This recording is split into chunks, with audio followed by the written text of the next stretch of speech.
Hello and welcome to the Sunday streaming edition of Adam's Music Box, where today we're remembering Bob Weir, who died just yesterday, and it's been a death that has captured a lot of people's attentions, a lot of people in mourning, a lot of people celebrating his death, because of course Bob Weir was.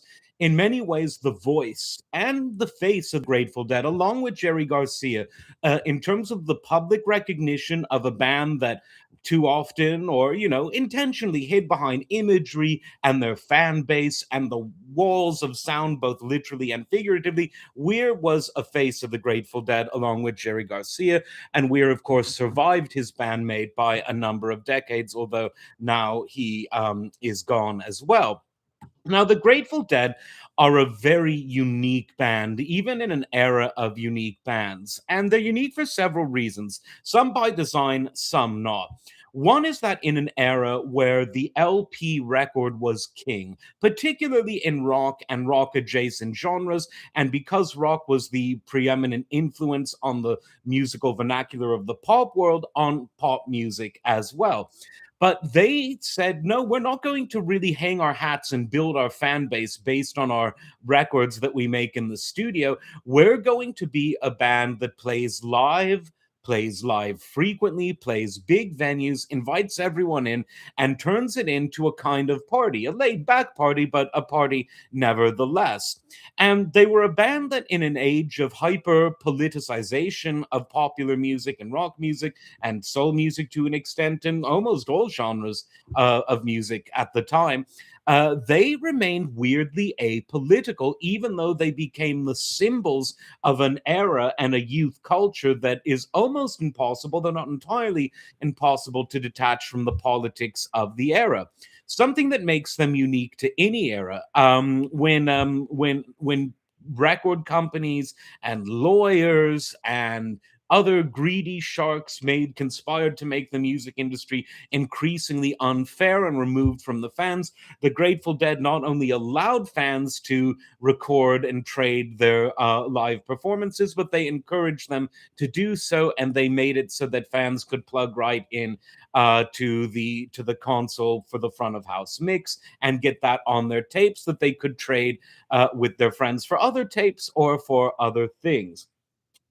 And the most impressive and interesting thing about the Grateful Dead is I cannot think of any musical artist, any group of musical artists that are more defined by their fans than by anything else. Some music artists are defined just by the music. And if we look at classical and to an extent jazz, we see that there. Some are defined almost entirely by image. Think of punk rock in a way where the musical skill level was very low in many cases, or think Milli Vanilli, a duo that I actually have a lot of sympathy for and find fun.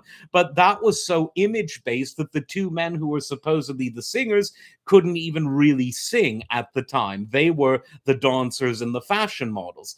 And so if you have classical and jazz on the one hand, where it's only about music, and the image is secondary. And then you have punk and particularly Milli Vanilli on the other side. You have it where it's all about image. And then you have bands where it's not about image in the sense of individual fashion models, but in the sense of a more totemic image. I think Pink Floyd. You have bands that are all about virtuosity meets charisma. Think Queen. You have bands that are about virtuosity without any charisma. Think a lot of the prog rock bands. You have bands that are associated with one particular part of the world. Southern rock bands like Leonard Skinner. Chicago, the brass big band sounds of traditional Chicago music. The list, Delta blues, Chicago blues, the Beach Boys and the California sound. The list can go on and on. But the Grateful Dead are really associated first and foremost with their fans and the culture that built up around them. Now, what is that culture? Well, it's a lot more nuanced than you would think, and a lot more nuanced than the fake news media would have you believe, because Deadheads come from the left and from the right. There are people that have professions like lawyers and doctors, and people who have never had a job in their life and live in a van down by the river, and everyone in between. They are black, they are white, they are Hispanic, they are Asian, they are from all regions of North America. They have international fans in Europe, in Asia, elsewhere.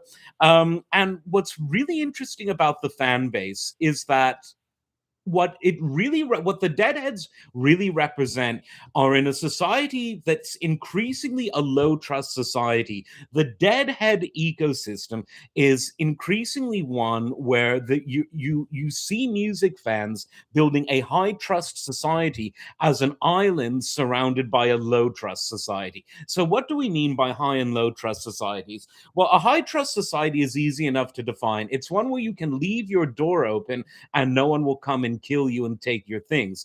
It's the kind of place where if you drop your keys by the side of your car will still be there, or maybe a nice person will bring it to a local shop and they'll hold the keys for you in case it were to blow into the further down the gutter by a stream of water or something. When we think of high trust societies, think of the United States almost a century ago, particularly in places like the Midwest and the South. When we think of it today, we think of places like Dubai, we think of places like Qatar, we think of places like Saudi Arabia, places where, for various reasons, either monoculture or economic status or strong policing, you have a society that's high trust. If you leave a wallet on a bench, it will be there. Japan, traditionally a high trust society. Canada, before it was ruined in the last few decades, a high trust society. Non urban parts of England, before they were ruined, high trust society. And so you see examples of this in various places. And what are low trust societies? Well, low trust societies are places where crime is rampant, where law enforcement is either lax, corrupt, or both, where society is fractious, either on an ideological level, a racial, ethnic, religious, economic, socioeconomic level. There's fractions. It's not cohesive. So if Japan and Dubai, very different societies, but both examples of high trust societies. Well, what's a low trust society? Venezuela is a low trust society. Nigeria is a low trust society. And what are low trust cities? LA is a low trust city. New York and Chicago and Houston are low trust cities. What's a high trust area in the US? Rural Vermont, for instance. So that's what high and low trust means. So, what on earth does that have to do with the music world? Well, music does many things for people. It's an emotional blanket for some, an emotional shirt, thanks, Bill Bruford. For others, it's escapism for some. It's an attempt to reconnect with reality to others. Think the people who listen to Pink Floyd's The Wall a lot, trying to reconnect to that hyper emotional realism. For the Grateful Dead and for Deadheads, I would describe them as creating a high trust, like I said, an island of high trust in a society that's crumbling, because it really was around the Vietnam era when the United States started slowly shifting from a generally high trust society outside of parts of New York, parts of Philadelphia, parts of the big cities, but outside of like the real hardcore bad areas of urban centers. The American suburbs before the Vietnam era were extremely high trust, and they remained so for much of the Vietnam era, but that was sort of like a signpost, that along with Jimmy Carter, about things that were going from high trust to low trust. Even politics, people lost their trust in Nixon, people lost their trust in everything, and the crime, the changing demographics, the various inflationary spirals all helped to make society low trust. Think Taxi Driver. That's a wonderful artistic rendering of what the low trust society in New York City looked like at the time. And what were the Deadheads doing when all of this was going on? They were building a society where you would never get robbed. They were building a society where you would always be accepted. They were building a society where the music was either cheap or free, where the food was either cheap or free, where, dare I say, the drugs were cheap or free, but where, contrary to stereotype, no one was forced to take the drug. I mean, you see people, oh, people are forced. People are not forced to take drugs. That's just stupid. If you ask Nat Turner, people aren't even forced to be slaves. So that's just, always been propaganda. But what is more interesting is that people weren't even They weren't shunned for not doing the drugs. And who would you find? Like I said, you would find everyone at a Deadhead event, at a Grateful Dead concert. People that just got out of jail that were trying to find a sense of high trust community. Because what's a more low trust community than jail? You'll find people like aspiring politicians, authors, druggies, health nuts, opposite sides of the spectrum. You'll find rich, you'll find poor, but the rich don't look as rich as they normally would. The poor don't look as poor as they normally do. You'll find people that are both celebrities in their pre-celebrity status or post-celebrity status. Tucker Carlson, he looks and sounds and his background, religious, ethnic, and financial, would indicate he's a certain way, a certain stereotype. He's a deadhead. Like I said, the Grateful Dead audience is really about more than the stereotypes that the media, the fake media, has applied. It's really about creating a high trust society that is brought together not by religion as it is in some countries, not by ethnicity as it is in others countries or regions, not by socioeconomic status, not by ideology, but by a love of the music. One that specifically rejects a lot of pointed ideologies beyond a vague but strong commitment to the idea of human freedom, however one might want to interpret it or live it. And for me, that is what Bob Weir and all of the Grateful Dead represented. And Bob was someone who had really kept the flame flying, the freak flag flying, if you want to, revive that phrase, for many, many decades, in various incarnations, known by different names. There was a kind of quasi reunion insofar as that was possible. I think just last year, I think in the summer of 25, if I'm not mistaken. And so long as there was someone like Bob Weir who was keeping that flag flying, there was always one incarnation or another of the Grateful Dead.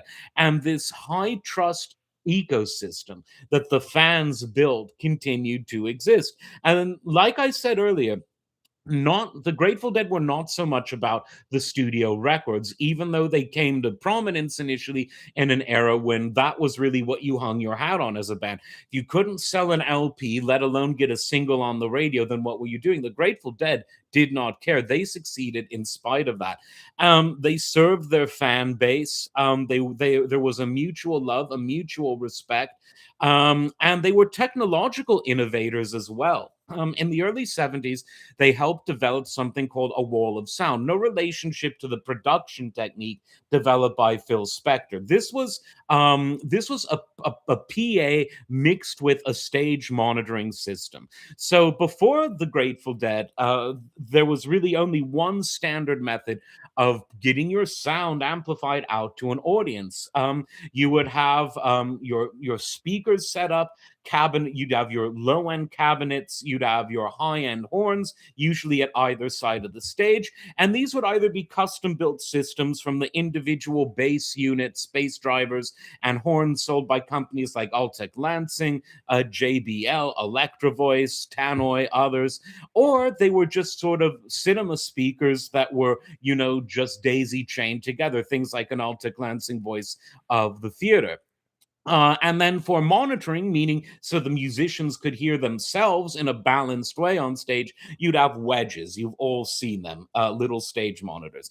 The Grateful Dead wanted to do something better for the fans and more interesting. They created something called the Wall of Sound, which was like a traveling circus of fully custom built loudspeaker systems that literally hung like a wall behind the band. And this served as both a monitoring system so that the band could hear themselves, and as a public address system so that the audience could hear the band's front of house mix. Was incredibly revolutionary, and it's just one of these examples of how for the Grateful Dead it was all about the live experience, not only in terms of the communal and interpersonal elements, but in terms of hearing the music clearly, no matter where you were in the venue. About the band being able to hear each other clearly, because the Grateful Dead were a jam band. They jammed with each other on stage. And it was also about creating good mixes for the people who plugged their tape recorders into the front of house console and took the show home with them as they were encouraged to do. So they innovated the live music experience. They innovated the music technology of live performance, perhaps better than any other band. Others, the Who were very instrumental in expanding the size and reliability of public address systems, as were others. But the Grateful Dead, I would say, with their wall of sound, they sort of paved the way for the line array system, but the wall of sound was much more sophisticated and better even than the modern line array systems, which are usually hung from a baffle at the top of the stage, as opposed to the more traditional style of speaker cabinets at the sides of the stage. So the innovation was tremendous. But I think overall, Bob Weir and his band will be remembered more for, again, the sense of community, this high trust society in the midst of the low. And there are many ways you could express this idea. You could safety in a world of chaos, love in a world of hatred, friendship in a world of suspicion, joy in a world where we're supposed to feel bad for ourselves and others, even if we don't. And God knows, governments and banks and criminals and all sorts of terrible people out there have plenty of reasons to make you feel the opposite. And so at the end of the day, what did the Grateful Dead do? They made people feel happy, and they made them feel the one thing that is the ultimate prerequisite for happiness: safety. And that, while not necessarily how the media would portray the band, safety in a high trust environment with music that people loved to hear live because it was born, bred, and died live.